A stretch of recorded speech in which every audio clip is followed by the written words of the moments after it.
All right, here you see a problem that is common with sway bar end links on cars with this vertical style end link. And this is my '69 Mustang. And the problem is once you have the end link installed and you're trying to get the top bushing on with the nut on the top, there aren't enough threads on the stud showing through the sway bar. And so you have to push down on the sway bar a lot to compress everything to get enough threads so that you can thread that top nut. And the solution is to use an end link like you see here with the gray polyurethane bushings that comes with a barrel nut that goes on top. And the barrel nut allows you to thread onto that stud when you only have minimal amount of threads showing.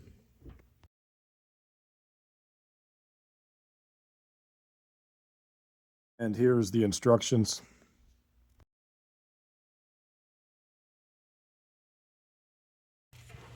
And the barrel nut goes on like this.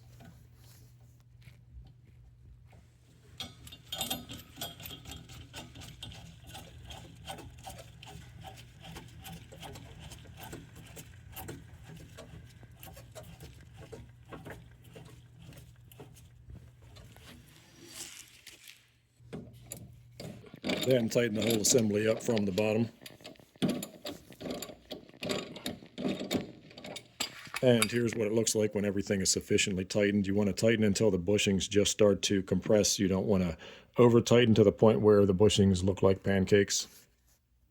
And for reference, I am using the original sway bar that came with the car, which is 0.85 inches in diameter for a '69 Mach 1.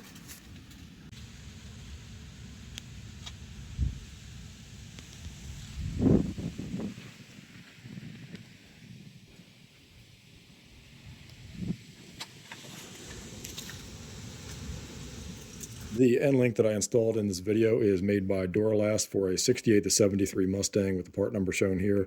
Also, Moog makes end links with barrel nuts. Here's the part number for a '68 to '73 Mustang as well.